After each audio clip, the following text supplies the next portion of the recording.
Kang-Jin Star is a shockingly powerful boss that you encounter on Turtle Island as part of a main story in Chapter 3 of Black Myth Wukong. Fighting her means taking on her mobility, dodging projectiles, and watching out for electrifying AoEs. So this boss is no triviality. Oh, and by the way, she can also transform into a dragon and unleash attacks from a distance while laughing at you because, of course, you are a monkey, and you don't have a bow or a gun or any way to reach her. Well, I guess you do have a pokey stick, but sadly, she's usually slightly out of range for that. All of which is to say that Kang-Jin Star is a challenging fight. So today, I'm going to break down her moveset, give you some tips and tricks from my own experience, and then show you how the fight went for me when I did finally beat her. If you want to know how to beat other bosses in Black Myth Wukong, such as Yellowbrow, or you just like general gaming content, then do be sure to get subscribed and leave a like while you're down there. For now, let's get into Kang-Jin Star's moveset. First up, on the very opener, she starts by summoning several lightning projectiles and firing them at you. These aren't too hard to dodge, but if you're not paying attention, you can very easily take some unnecessary damage right at the start of a fight. After that, she begins attacking you. Now, a lot of Kang-Jin Star's attack sequences do involve some sort of lightning, whether it's a bolt from above that's coming down to strike you, or whether it's simply doing some AoE and electrical damage around her fists as she swings them. So do be careful with your dodges. And in general, I'd say you want to dodge left or right rather than backwards. Sometimes forward also works as her hitbox is quite small and you can use that to dodge behind her. But in general, left or right is a safer option because that means you can continue your damage rotation after you avoid her attack. Trust me, there's plenty of times where she's going to move away from you, you don't need to move away from her as well. For example, sometimes she'll turn into a dragon and do one of two moves. Either one, causing a bunch of electrical spears to fall from the sky. This is very similar to the attack from Kang-Jin Leung, but it can also be a dangerous source of chip damage. It goes on for a significant amount of time, and you can't simply just dodge and dodge and dodge and dodge. Eventually, you'll run out of dodges and get hit. In fact, a lot of the time, sprinting to avoid the strikes is the better option. Personally, I found a mix of sprinting and dodging tended to work the best, but I tried to sprint more than I dodged, because when I dodged, I ended up taking some damage. Also, sometimes when she's in dragon form, she will use a tail swipe. This is again 100% identical to what Kang-Jin Leung uses. It's fairly easy to avoid, but unfortunately if you're not expecting it, it can very easily catch you unawares. Now, shortly after she lands, she says, "Yield to your true form," and then she explodes, creating a shockwave of electrical energy. She doesn't do this attack very frequently, and honestly, it isn't too hard to dodge, but after doing this, she will continue to use these electrical explosions throughout the fight, so just be careful when you're close to her. If she starts glowing, getting a bunch of lightning bolts, that means it's time to move away temporarily and then move back in afterwards. This is the one time where I would actually advise dodging backwards rather than to the side. The other voice line to look out for is spin, where she starts to execute an attack.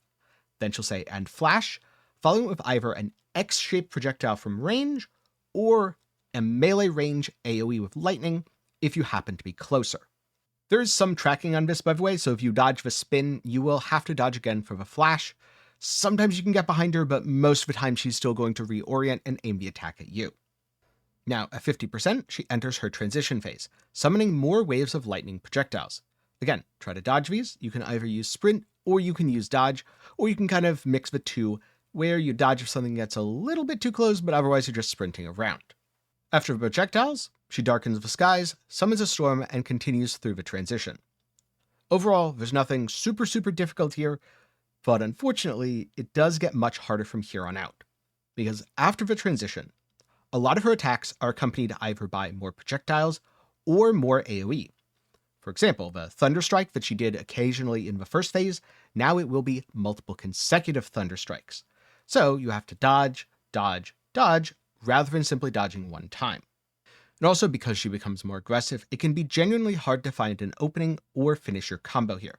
This is where I strongly recommend relying on spells to be able to burn away her health or give yourself the openers that you need for a charged heavy attack. Then throughout most of phase 2, she continues using all of the attacks from the previous phase, but like I said, they're more empowered, there's extra AoEs, and they deal significantly more damage. But as her health gets low, she has one more trick up her sleeve, where she says, "My bolt," and begins firing a sweeping wave of projectiles at you. But be careful, because right after she finishes all the other projectiles, she then says, "Sweeps and shears," landing and dealing even more damage. Make sure your health's topped off, whatever you need to do, because if you can land a few more blows after she uses it, there's a good chance you're going to win. Overall, I wouldn't say her moveset or mechanics are super complex here. It's just that she's so fast, it's so much lightning, and if you get shocked, you take increased damage. So also feel free to use some shock quelling powder, though finding time to use the medicine mid-fight can be a bit of a challenge. And so let's put some of this stuff into practice. Here's how the fight went for me. Died and come back. Still mine.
Spin and flush.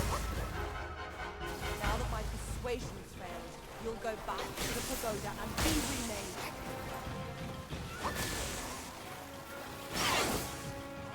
The clouds surge and shiver with thunder.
And so that, Kang-Jin Star is defeated.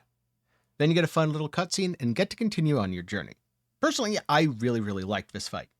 Yes, she was aggressive, yes, she was difficult, but her attacks never really felt bullshit. I knew I was going to get hit, and I knew I deserved it because I failed to dodge. And also, while she was somewhat frustrating to land blows on, there's other fights that I've encountered in other parts of the game that were way more frustrating, like when the Yellow Wind Sage literally jumped out of the arena. So overall, I'd say this is a tough, yet fair fight.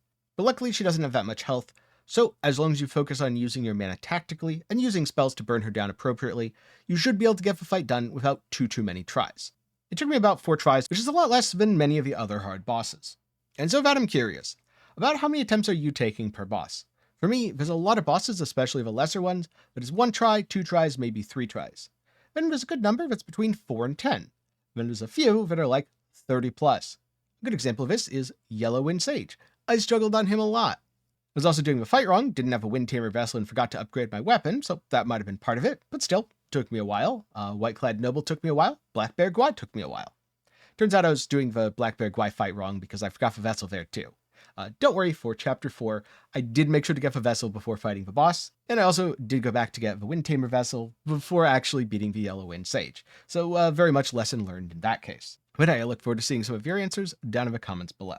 And if you're looking for something else to watch, maybe check out the video I made on how I beat Captain Wise Voice and did before Captain's Quest.